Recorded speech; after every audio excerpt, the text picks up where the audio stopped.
হিংসা বিদ্বেষ হানাহানি থেকে বেরিয়ে নতুন ধারার রাজনীতির বন্দোবস্ত করবে জাতীয় নাগরিক পার্টি এনসিপি, এমন প্রত্যাশার কথা জানালেন ইশতেহার ঘোষণার সমাবেশে আসা সাধারণ নেতাকর্মীরা।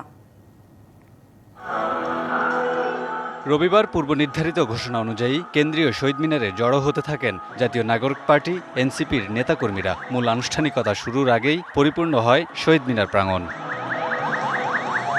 দেশের বিভিন্ন জেলা থেকে আসা নেতাকর্মী সমর্থকদের চোখে মুখে নতুন বাংলাদেশ বিনির্মাণের স্বপ্ন।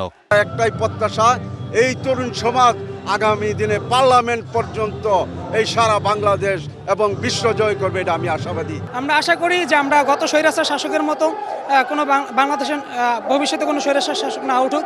আর যাতে কোনো রক্ত দিতে না হয়, দুর্নীতিবাজ টেন্ডারবাজ চাঁদাবাজি যাতে না হয়, সবাই মিলেমিশে এই দেশটাকে ভালোবাসে। দাবি উঠে শিগগিরই জুলাই সনদ ঘোষণা করে সংবিধানে অন্তর্ভুক্তির, যাতে ভবিষ্যতে কোনো রাজনৈতিক দল জুলাই সনদকে অস্বীকার করতে না পারে। ঘোষণাপত্রটি সঠিকভাবে ঘোষিত হবে এবং সংবিধানে সেটি সংরক্ষিত রাখার জন্য যা যা করা লাগে আমরা ঠিক একটি বছর পরে আবারও একসাথে হয়েছি সেটি আসলে করার জন্য। আমরা চাই এনসিপি থেকে যে গতানুগতিক যে পুরনো রাজনীতি সেইগুলোকে কবর রচিত করে নতুন একটা ধারায় নিজেদেরকে উপস্থাপন করতে। ফ্যাসিস্ট সরকার, তার আগের সরকার, আমরা স্বৈর শাসন দেখেছি, আমরা মিলিটারি শাসন দেখেছি, বাট এনসিপি আমি চাই এমন একটা সরকার গঠন করুক যা হবে প্রকৃত দুর্নীতিমুক্ত। Kamrul Hasan, TVC news, Dhaka.